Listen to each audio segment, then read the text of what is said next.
Esta conferencia comenzará a grabarse.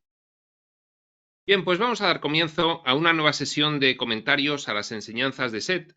Y esta vez estamos con el libro Habla Seth 2. Habíamos comenzado la pasada sesión el capítulo 6, las probabilidades, la naturaleza del bien y del mal y el simbolismo religioso. Y bien, pues Seth nos había empezado a hablar de todas estas cuestiones y sobre todo incidiendo en una cuestión esencial, y es que las alegorías, pues por ejemplo, las alegorías históricas que hemos tenido, Seth pone el ejemplo de la principal alegoría histórica que hemos tenido en los últimos 2000 años, que fue la venida de Cristo, la venida de Cristo en el personaje Jesús de Nazaret. Pues bien, esas alegorías son simplemente representaciones de informaciones fundamentales que son las mismas para todo sistema de realidad. Es decir, imaginaos pues otros sistemas de realidad, por ejemplo, pues otros planetas en los que la vida es completamente diferente en esta u otras dimensiones. Pues bien, el núcleo de la información es el mismo, pero en cada sistema de realidad se manifiesta de forma diferente en función de las creencias, las tradiciones culturales y la forma de percepción que tienen cada conjunto de conciencias de ese sistema de realidad, para que lo pueda entender. Entonces, estábamos precisamente explicando esto, nos habíamos detenido en el descanso del minuto 22:13 en la página 91. Habíamos hecho hasta ahí la primera sesión anterior y vamos a continuar a partir de ahí. Pero vamos a leer algo para que nos permita hilar lo que está explicando Seth. Dice en el párrafo anterior: bien, el simbolismo de la ascensión o el descenso, o de la luz y la oscuridad, el de la ascensión lo había puesto pues precisamente con la cuestión de la ascensión de Jesús. No tendría ningún sentido ese simbolismo en otras realidades que contuvieran mecanismos perceptivos diferentes a los que tenéis vosotros en la Tierra. No tendría sentido. La información es la misma, pero en otros escenarios se daría de otra manera. Aunque vuestras religiones están elaboradas sobre un núcleo de verdad permanente, el simbolismo usado ha sido astutamente seleccionado por el ser interno según su conocimiento de las creencias fundamentales que vosotros consideráis válidas en el universo físico.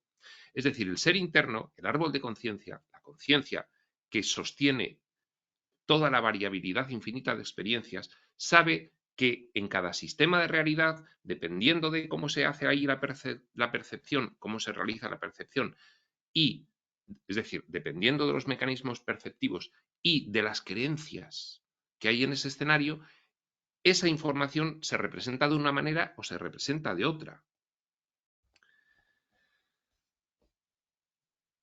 Y ahora vamos a continuar. Y dice así: muchos sistemas probables, sistemas paralelos, se entiende mejor, de los universos paralelos, muchos otros sistemas que están ocurriendo ahora mismo, infinitos sistemas probables que están ocurriendo, tienen mecanismos perceptivos completamente distintos del vuestro. De hecho, algunos se basan en gestalts de conciencia completamente ajenas a vosotros. Hay sistemas de realidad, como el espíritu explora las infinitas posibilidades de experimentación, pues hay sistemas de realidad que no podríamos reconocer. Si nos pusiesen allí, no podríamos ni percibir qué ocurre allí, porque son formas de vida completamente diferentes a la nuestra. Por lo tanto, dice Seth, algunos se basan en gestalts de conciencia completamente ajenas a vosotros. Nuestro gestal de conciencia, por ejemplo, todas las células de nuestro cuerpo tienen conciencia. Nuestra conciencia es una gestalt de la conciencia de todas las células de nuestro cuerpo. Y la humanidad es una gestalt de conciencia compuesta por las conciencias de todos los seres humanos. Dice, en algunos sistemas de realidad estas gestalts de conciencia son completamente ajenas a la vuestra. Aunque no se dé demasiada cuenta de ello, vuestro ego es el resultado de una conciencia de grupo. La conciencia que se enfrenta directamente al mundo exterior depende de la diminuta conciencia que reside dentro de cada célula viva de vuestro cuerpo. Lo que hacemos nosotros, lo que hace el ser interno, la chispa divina, es organizar el conjunto de los trillones de conciencias celulares que tenemos, y con eso percibimos. No obstante, como regla general, solo sois conscientes de un solo ego, al menos de uno solo cada vez. Claro, porque esa conciencia percibe en infinitos universos paralelos, en infinitos sistemas paralelos, pero luego cada personaje es de un sistema solo, con lo cual nosotros solo percibimos nuestro ego actual. Somos hojitas del árbol. Cuando tengamos la consciencia expandida a un nivel de conciencia de rama gorda, percibiremos los egos de todas las hojitas que parten de esa rama gorda hacia abajo, con todas sus ramas medianas, pequeñas, pero no estamos en esa situación. Por eso dice Set, solo percibís un ego a la vez. Estamos en el extremo de la limitación. El espíritu tiene una conciencia simultánea infinita de todo acontecimiento, por eso no necesita el tiempo. Nosotros, como solo percibimos una cosa cada vez, pues necesitamos el tiempo. El tiempo es un elemento de diseño para poder experimentar la limitación.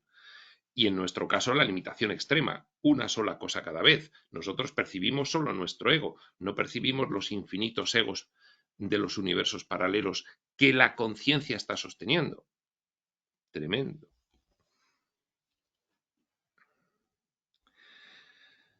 En algunos sistemas, el individuo, pone entre comillas lo de individuo, es bastante consciente de poseer más de un ego, sistemas más elevados que el nuestro, en el árbol de conciencia, más evolucionados, con su consciencia más expandida.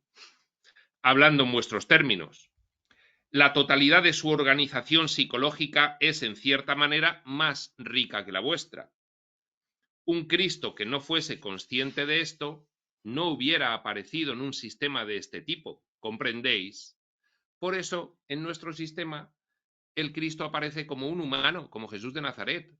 No aparece como un pleiadiano de la quinta dimensión, porque tiene que aparecer en un sistema de realidad de forma que nosotros le percibamos y le percibamos físicamente. Existen otros tipos de percepción que no os son familiares, mundos en los que vuestro concepto de la luz no existe, en los que un número casi infinito de gradaciones térmicas se perciben como sensación y no como luz. Si es que la variedad es infinita, este mundo hipotético, este mundo de ejemplo, no hipotético, porque seguro que existe, del que habla Set, pues resulta que en vez de haber luz, pues en función del frío o del calor, pues se distingue la realidad y se percibe así, de una infinita variedad de gradaciones térmicas. 22-21. En cualquiera de estos mundos, el drama de Cristo no podría aparecer en la manera en que lo hizo en el vuestro. Cada mundo con su alegoría, todos con el mismo núcleo de información, pero en cada uno de los mundos una alegoría diferente adaptada a los mecanismos perceptivos de las conciencias que hay allí y a sus creencias. Con lo cual, en cada sitio se representa de una forma la alegoría del Cristo, el drama del Cristo.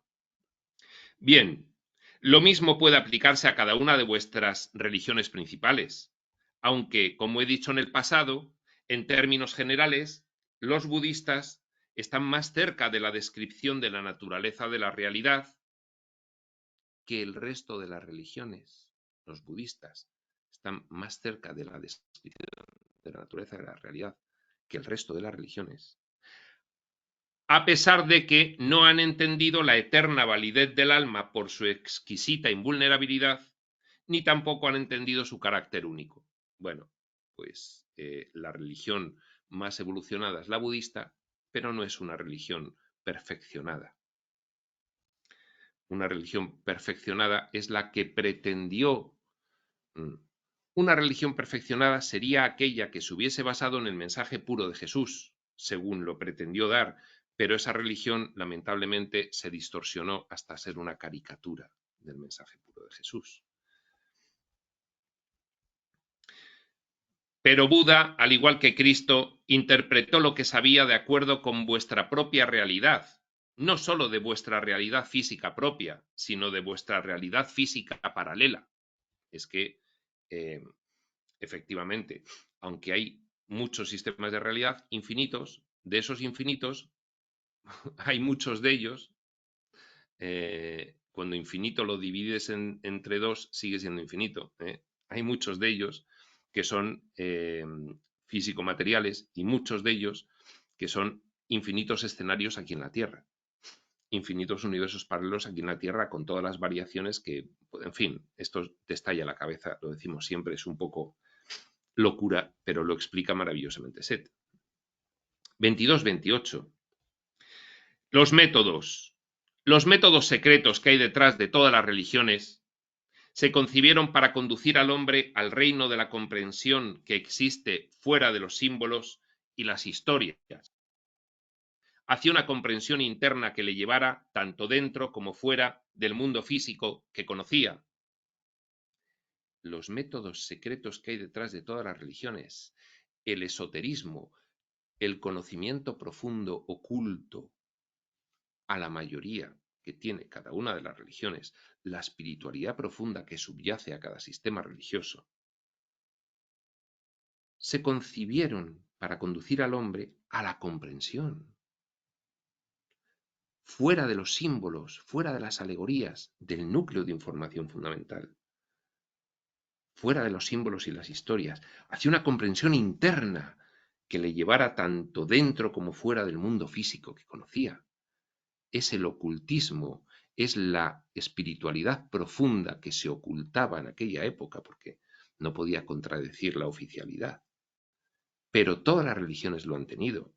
El sufismo, el gnosticismo, dentro del ámbito judeocristiano, pues, en fin, numerosísimas órdenes que han mantenido, por ejemplo, los herméticos o los cabalistas en el judaísmo. Claro que se concibieron esos métodos secretos para que algunos, como relata bien claramente el Kybalión, pudiesen acceder al conocimiento más profundo que se podía disponer en cada una de las épocas. En los antiguos monasterios, especialmente en España, hay muchos manuscritos que aún no se han descubierto, que hablan de grupos secretos dentro de las órdenes religiosas, que guardaban vivos estos conocimientos, mientras los otros monjes copiaban los viejos manuscritos en latín. Siempre ha habido dos vías paralelas, y dentro de la vía paralela oculta siempre ha habido el aspecto de luz y el aspecto de oscuridad. Es decir, ha habido siempre una vía que era la conocida por todo el mundo, y luego había dos vías ocultas, que eran dos aspectos de lo mismo, el aspecto hacia la luz y el aspecto hacia la oscuridad. Interesantísimo. Órdenes secretas que hemos tenido toda la historia de la humanidad, unas enfocadas a la luz y otras enfocadas a la oscuridad, unas enfocadas a la liberación del ser humano y otras enfocadas hacia su dominación.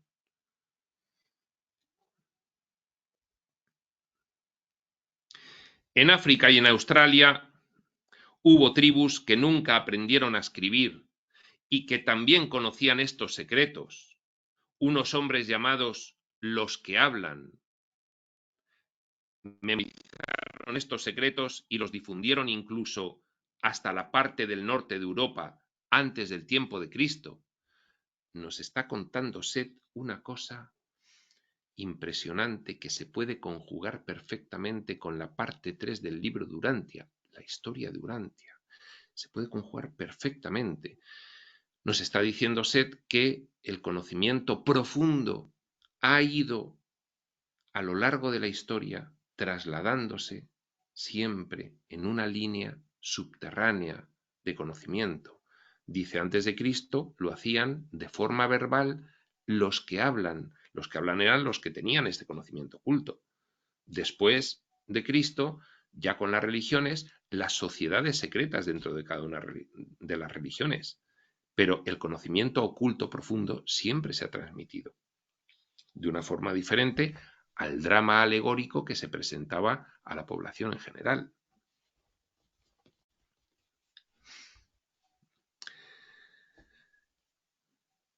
Le interrumpe Rob. ¿Podrías dictarnos una copia de alguno de esos manuscritos de los que hablan? Es posible, contesta Set, pero necesitaremos mucho tiempo y unas circunstancias excelentes. Naturalmente me encantaría poder hacerlo alguna vez, replica Rob. De momento puedo decirte que ese trabajo requeriría unos 5 años, ya que había distintas versiones y cada líder seguía su propia dirección para enseñar a su gente. No estaba normalizado lo de los que hablan, cada uno iba por su cuenta, enseñaba lo mismo. Es como lo que dice un curso de milagros de los maestros de Dios avanzados.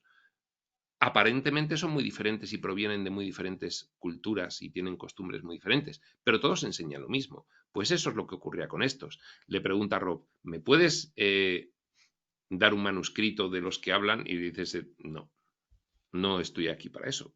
Vamos a continuar con lo nuestro. Eso sí, se lo dice muy amablemente. Gracias a estos grupos, el mundo estaba más preparado para el cristianismo de lo que la gente supone. Las ideas yacían ya enterradas a lo largo de Europa. Porque cuando vino Jesús a dar su mensaje,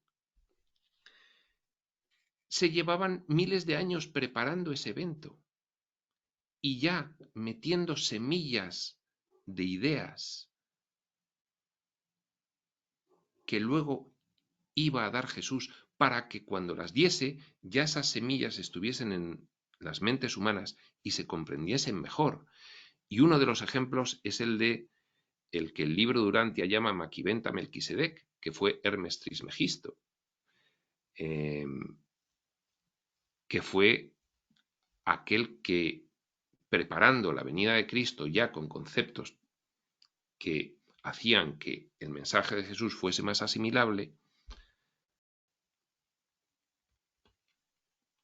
pues fue este personaje que dice el libro de Urantia que fue Maquiventa Melquisedec, uno de los 12 hijos Melquisedec, una orden de seres elevadísima,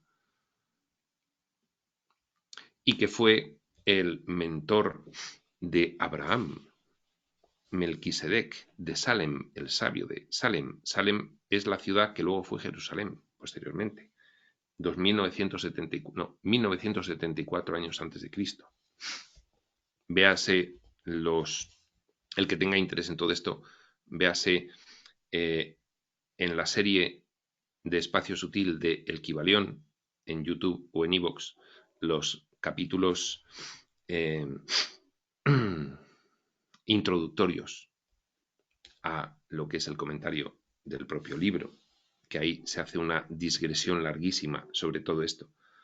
Pues bien, los que hablan eran estas personas que eran conciencias elevadas encarnadas en la Tierra con esa misión de ir preparando el camino para que cuando llegase la conciencia más elevada del universo local, que fuera de Jesús de Nazaret, pudiese ser entendido. O algo más entendido que nada. No completamente entendido, como ya vimos, aunque todo eso dependió también de que había esa otra corriente oculta de ocultismo, no de luz, sino de oscuridad, no de liberación del ser humano, sino de dominación del ser humano.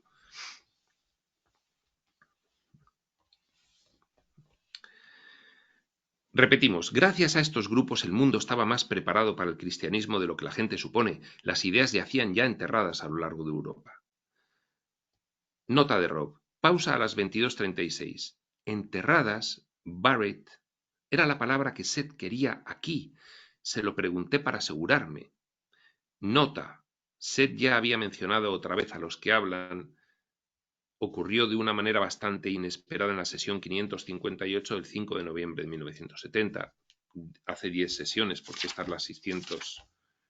la 568, habla de la 558. La parte de esta sesión a la que nos referimos, la 558, que hicimos para unos amigos en un esfuerzo para ayudarles a resolver ciertos problemas, se incluye en el apéndice junto con ciertas notas, con lo cual, pues en el apéndice, ya lo veremos, pues tendremos parte de esta sesión 558 hablándonos de los que hablan. A Jane y a mí nos parece muy interesante el concepto de los que hablan. Nos gustaría saber más sobre esto y a lo mejor lo consideramos para un proyecto futuro. Aquí acaba la nota de Rob y sigue Seth. Sin embargo, muchos conceptos importantes se han perdido de aquellos que manejaban los que hablan. Se hizo más hincapié en los métodos prácticos para vivir, en reglas bastante sencillas que todos pudieran entender, pero se olvidaron las razones que había para ello. Claro, se deja un mensaje y al final se queda uno generación tras generación con lo práctico del mensaje perdiéndose lo profundo. Es lo que suele ocurrir. Los druidas obtuvieron muchos de sus conceptos procedentes de los que hablan, y también lo hicieron los egipcios. Los que hablan fueron anteriores a la aparición de cualquier religión que conocéis, y las religiones de los que hablan surgieron espontáneamente en muchas áreas separadas, para luego propagarse como la pólvora desde el corazón de África y Australia.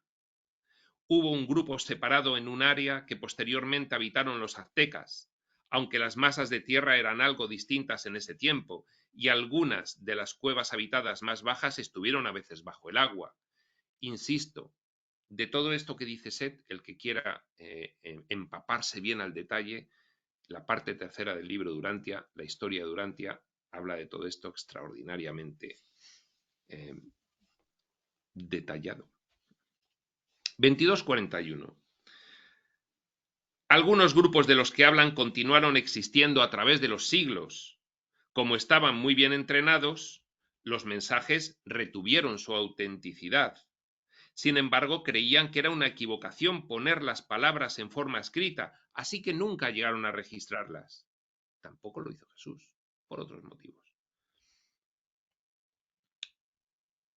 Bueno, igual por los mismos motivos. Jesús nunca quiso registrar lo escrito para que no se hiciese una idolatría de lo que escribió Jesús y no sé qué. Entonces prefería que el mensaje se fuese pasando oralmente. Luego sí, luego los apóstoles comenzaron a escribir lo que recordaban de la vida de Jesús y luego eso, en fin, pues se reescribió y se reescribió decenas de veces para llegar a tener los evangelios actuales. También usaban símbolos naturales de la tierra, pero entendían con claridad las razones para hacerlo así. Esa conexión con la conciencia de Gaia, de la tierra. Los que hablan existieron en vuestra edad de piedra y fueron líderes. Sus capacidades permitieron sobrevivir a los cavernícolas. No obstante, no había mucha comunicación física entre los que hablan en aquellos días, y algunos de ellos ni siquiera eran conscientes de la existencia de los otros. Están muy separados. Su mensaje fue lo más puro y libre de distorsiones posible, pero a través de los siglos, muchos de los que lo oyeron lo tradujeron en parábolas y cuentos. Buena parte de las escrituras judías llevan huellas del mensaje de esos primeros de los que hablan, por lo tanto nuestro Antiguo Testamento. Pero incluso aquí las distorsiones han escondido los mensajes. Es lo que suele ocurrir. Tomad vuestro descanso. Y nota de Rob, 22:44. Jane dijo que después de mis preguntas se había sentido ir hacia atrás, cuando hablaba de los que hablan. Es interesante resaltar, sigue la nota de Rob, aquí, que un trabajo actual referente a la Biblia, que trata de la historia del primitivo Israel, tiene mucho que decir sobre las tradiciones orales que precedieron en muchos siglos a la palabra escrita y por lo tanto ayudaron a darle forma. Durante este largo periodo oral hubo muchas distorsiones, omisiones, etc., por distintas razones. Algún trabajo reciente ha demostrado que las primeras recopilaciones y registros escritos de las tradiciones datan aproximadamente del siglo XII a.C. Bueno, coincide con la fecha en la que se escriben la Ilíada y la Odisea. Luego estos escritos se convirtieron a su tiempo en los libros bíblicos. Continuamos a las 23:02. Bueno, pues hace ahí una nota histórica, Rob, sobre lo que dice Seth. Y continúa Seth. Como la conciencia da forma a la materia y no al revés, apuntemos de nuevo, insisten todos los reveladores, como es la conciencia la que crea la materia y no al revés, como ahora mismo cree el 95% de la gente bajo el paradigma científico materialista de que es el cerebro el que crea la conciencia y que la consciencia es un proceso generado por esa conciencia creada dentro del cerebro y que si no hay cerebro no hay conciencia. Por eso insiste Seth. Por eso insiste. Y dice, como la conciencia da forma a la materia y no al revés, el pensamiento existe antes que el cerebro y después de él. Un niño puede pensar coherentemente antes de aprender vocabulario, pero no puede dejar su huella en el universo físico. No puede escribirlo, pero puede pensar coherentemente. Así pues, este conocimiento interno siempre ha estado disponible. Interno, conocimiento interno, siempre ha estado disponible. Los que hablan lo difundían porque lo obtenían de su interior. Cada uno podía obtenerlo de su interior. Este conocimiento interno siempre ha estado disponible, pero debe manifestarse físicamente. Literalmente, dice Seth entre paréntesis, hacerse carne. Los que hablan fueron los primeros en registrar este conocimiento interno en el sistema físico, hablándolo, emitiendo ondas que podían oír los oídos físicos. Este conocimiento se registró en el sistema físico de forma oral, para que se pudiera conocer materialmente. A veces solo vivían uno o dos de los que hablan durante varios siglos en todo el planeta. Otras veces había muchos. Miraban a su alrededor, comprendían que el mundo brotaba de su realidad interior y se lo contaban a otros. Ellos sabían que los objetos naturales aparentemente sólidos que les rodeaban estaban compuestos de muchas conciencias diminutas. Y de ahí vino luego esta corriente de algunos de los filósofos presocráticos sobre la naturaleza atómica de la realidad. 2000 años antes de que a principios del siglo XX pues se descubriese esta cuestión de los átomos, o finales del XIX. Los que hablan se daban cuenta de que a partir de su propia creatividad formaban la materia con sus ideas y que la sustancia de la materia estaba viva y consciente. La sustancia de la materia estaba viva y consciente de la materia, de toda la materia, incluyendo los minerales. Por lo tanto, estaban íntimamente familiarizados con la relación natural que existía entre ellos y su entorno. Los que hablan se comunicaban con la conciencia de todo lo que les rodeaba, percibían la unidad, tenían conciencia de unidad, tenían conciencia crística. Y sabían que podían alterar su entorno con sus propios actos. Bien, terminaré aquí por esta noche y en nuestra próxima sesión continuaré con los que hablan. Fantástico, porque esto es interesantísimo, saber cómo se ha ido transmitiendo a lo largo de la historia, muchísimo antes de la venida de Cristo, todo este conocimiento oculto. También nos dice Set después cómo se hace. Hay manuscritos en los monasterios de España que tienen espiritualidad profunda, pero que los manejaban solo unos pocos, órdenes secretas dentro de las órdenes religiosas. Unos para el bien, unos para la luz y otros para la oscuridad. Le pregunta Rob a Set, ¿fue Ruburt, Jane, uno de los que hablan alguna vez? Ruburt lo fue. ¿Y tú lo fuiste, Set? Desde luego. También lo fueron otras dos personas que conocéis, la que mencioné en el material de la clase, en la sesión 558, aclara Rob, y tú mismo, Rob. Esto supuso una gran sorpresa para mí. Bien, en su proceso de reencarnaciones, los que hablan pueden o no usar sus capacidades en una vida dada, o ser conscientes de ellas, tal como les ocurre a Jane y a Rob en esta vida que han tenido en el siglo XX, que no eran conscientes de sus capacidades. Mis cariñosos deseos de que paséis una buena noche. Lo mismo para ti, Set. Muchas gracias. Pausa. Debes recordar como postdata que ha habido millones de los que hablan, le dice Set. No te vayas a pensar que erais muy poquitos y que por eso eres especial. Ha habido millones a lo largo de la historia, claro. En fin, veamos un periodo, vete tú a saber, pues de 100.000 años o de 200.000 años. Contesta Rob, sí, lo entiendo, que había millones, que no éramos...